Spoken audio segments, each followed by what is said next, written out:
Elang kuna come and rain. In the moment with Guam Ranajida. Obrak all of ba Obrak. Naj Obrak Emlu the Galak. Ejigan Kilananich. Lelak Ejan Kilananich. Emo Jangal Lelak. I'm wrong in Kurajiglo Chadini. Poko Loan Kilananich. Ojay Gujin John a man in John Curry Lelak. Amen. Apa jadi bailo jongul, radem jon kap jongul yon, kon kaudej, iroj, iloam lelangane, jomagaj, ellen chicken kalim guam. Lala mag rijalo ijin ilo jongul yon, elangai. Amen. Angkenan mo kon kaji tu kini aku makai, elangai naj lela. Innam iman with gua, renaj overak, emnian wine gua, renaj overak en blue takala. Amen. Anglan ilo lelok. Amen. Mene okain karwo telijek. All everyone but telijek. Telijek e jan kilan anich. Telijek kan dago ko kamani. Telijek ilo am jarabalang anich. Telijek kan karayo ipyam. Telijek kan layo ipyam. Apa jet e jan kilan anich. Amen. Cemi cuan cemda, congor royon, celana magdain nan kinana ni jurus baijin, ejara man armi jo tuli jagwat, ilo ian melichong. Amen. Oberangun confused ilo jada ini, ewi wawe na John rijaraman, kay John menogorben, all of yan sigrado ilo am yon menogorben, kajaraman anani jibak chicken. Amen.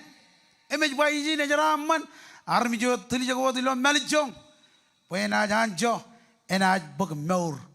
Mejan Kachigo, Anijar Kalimurkage, Nanroret Yahweh. Amen. Imchai Gujin Tilijak. Army Jo and Anijilo Jodini, Wajai Gujin Tilijak. Tilijakilam chair, Tilijakilam, Homerman Kilanani, Tilijak. Ngan meur khojar-jar ebajet mejin khajigo every man eda gay jin kerja bukan telijak kan gay or juan chamolak kejaro khade kejaro pakejaron tabare. Amen. Mraini nganginan kerja pole nilo uigo kia elang jayon go kharioni ak khanam telijak mejin khajigo ananich et khalimur khage poejngan khoi. Ejengan kue, amen. Rewengan army na itu rumpangane, ejengan kue, ejengan kue. Mejen kajego, ejengan kejero, ngan kejero na telijak. Meneo kain kajilu, kejen mej. Kojai gujin chuan army jo, kejen mej. Kajala kijen mit ichuan yan iriago awle man ralugun majano ilo kijen mit. Amen. Ebajet kijen mit ijwal kan kilananich. Kijen mit ilo am khade kum charabal gananich ijwal kan kilananich. Amen. Kijen mit gan men go rik em ko marangun dabar men go Allah balak. Amen. Em dayo jiji bangan kejero ilo jado inin jajai guj in army jin kijen mej boyor juan chamalak kejero khade kejero kejero tabare. Amen. Kijen mej ngan jamalakin etterin kijen mej kan dago ko jioni em rabben ilo mawram abajet yor juan chamalak ko jojak in receive. Amen. Tayo jiji bangan kej jajai guj in kijen mej. Amen. All even kigain jilu ak boin gain jilu yar budongan kejero emarong in jibangok ilo am chalai an kilananich. Amen. Pojen chalai an kilananich nampajuan jajai gujin da lelok pojuan army jin lelok meneo kain karo Tilijak. Emmeno yalik dada. Kijen mech. Come on, lela bujin kabubuk ngan Jesus. Chilu kigo ngan kejaro pekajaron lo an kilananich. Ej lela tilijak em kijen mech. Emmeno gain chilu ramarongun kaman pokon chalai im lo an kilananich lo morawa. Goy keno no kon jaraman lela. Kijen mech lo am lela. Tilijak lo am lela. Amen. Wajit ceraman jojagan bakcigen. Cuda ki jogot beri. Hallelujah. Wajai wijin lelak tilijak em kijen mech. Wain jalai im lohan gelananich. Amen. Chen kau di jani jogot beri. Lord dongan chamolog ini. Oh Jesus kumol kenanin. Ngajar bayanich enjon nano ni kagay mimitkem. Em kagay dakkem. Ilam chalayan kilam. Kemit kileyogem kemit kau di juk. Eno chuan amanich rainin. Chen kau di juk. Kabungim kaudiji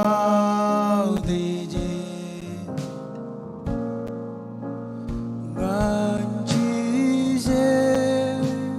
kaibos kajo neba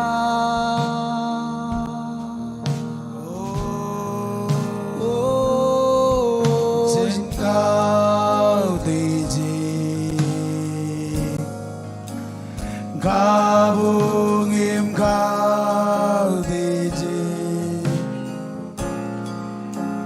Jesus arme sergak beze king yon king ra cheleleng lo kodang maileng edan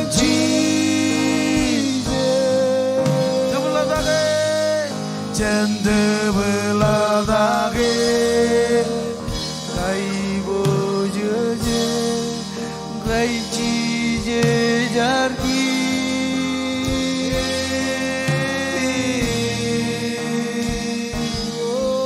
jengkau deji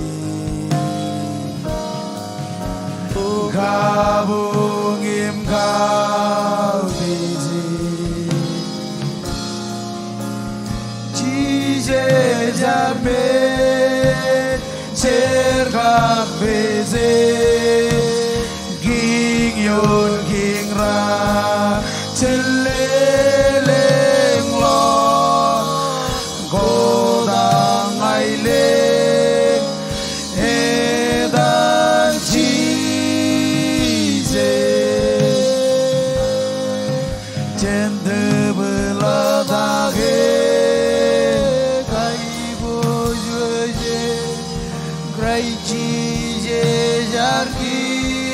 Come on, tell them man. Lelang lo kain ke memnabarai. Oh, jen kau tezi, kabung kau. Jesus arme cerkak beze. King yon king ra cheleleng lo kodang maileng edan cize cende beladage kai bojeje kai cize jarki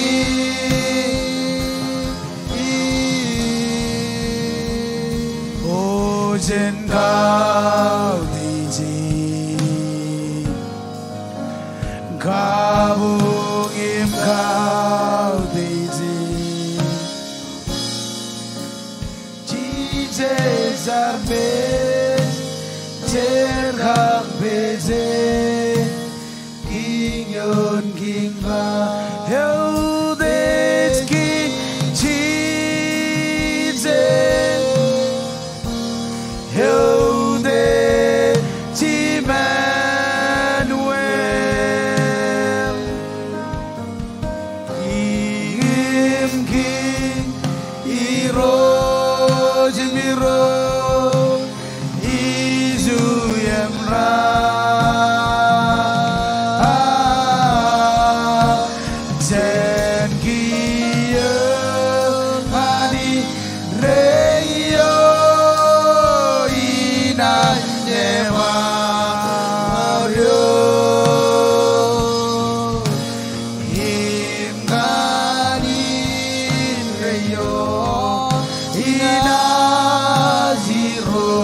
Oh Jesus, come on. Ilo am na jiro jalok. Ngajar bukan min receive nanewa. Jab ngan liaga. Aga min ror ilo bruam. Ilo chada ini rojani. Come on. Kantain ko jirongga. Bukan min jalayan kilam. Ilo menodan jits. Kajaraman all family again. Rar ko badok. Rar jemmarong. Barana the rain in tunin. Ilo chada ini. Komol kantain ko kamane. Emtain ik bakchi kani roj. Ilo chada ini. Hai bojo jangan koi roj. Charam manewam jenlang. En wadalag yom kalbu bukem. Jen kia ngani elo roj itu. Ilo adan Jesus. Ilo adan Jesus. Kejaraman jenringan ruto. Lo am roj lo. Milongan kabi juga neng wam. Ilok iman. Ketolok coren. Ketolok insiden ke accident. Iro nyanich. Peribin kajuju family. All the family again. Ilo chada ini. Ilo adam kumol. Mau lebron boy benron. Amen. Well ani jen kejaraman kejo ceraman. Kol guna mall kana marko badok. Madam ilo service ilo chada ini. Rorar tunin, kumol kana maridok, ko badok ilo chada ini. Rorar ko badok, kubaram mall, ceraman ilo chada ini. Ya kan? Keji barok, lo ami etter, jablukun pool, hakam manjangan. Etterun rejalaya lagajan. Amen. Bukan jalayan kilananit, beokagai.